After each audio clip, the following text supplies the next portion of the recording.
Adjustment.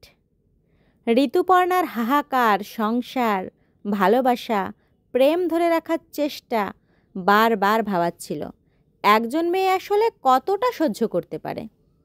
সংসার করা যাচ্ছে না।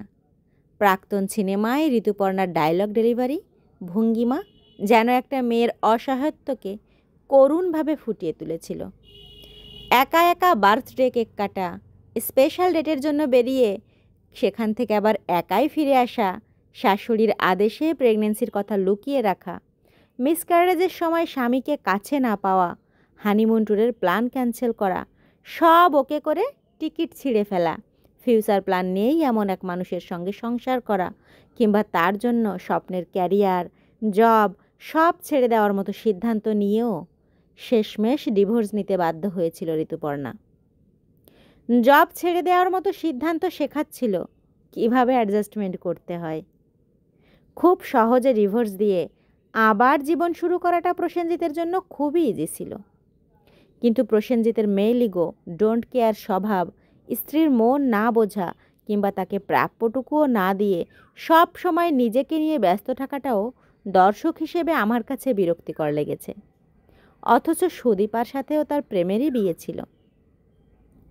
অ্যাডজাস্টমেন্ট করতে করতে নিজেকে হারিয়ে ফেলা সুদীপা যখন তার প্রাক্তনের দ্বিতীয় স্ত্রীর মুখে শোনে, অ্যাডজাস্টমেন্ট মানে হেরে যাওয়া নয় দিদিভাই, মানে হাস্যকর।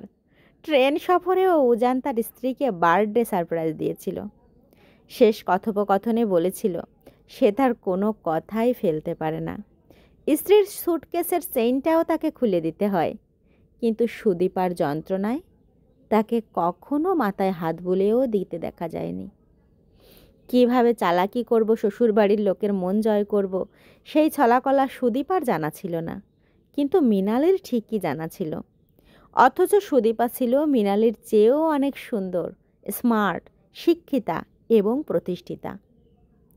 উজানের সাথে কোনো চাপাবাজি নয়, নিজের সত্তাকে নিয়েই উপস্থাপন করেছিল সে। সবচেয়ে হাস্যকর ছিল উজান তার দ্বিতীয় বউকে না চাইতেই সব দিচ্ছিল, অথচ সে নাকি অ্যাডজাস্ট করছিল। এই জন্য কারোর জন্য অ্যাডজাস্টমেন্টে যেতে নেই, দিন শেষে দোষ আপনারই হবে, অ্যাচিভমেন্ট জিরো।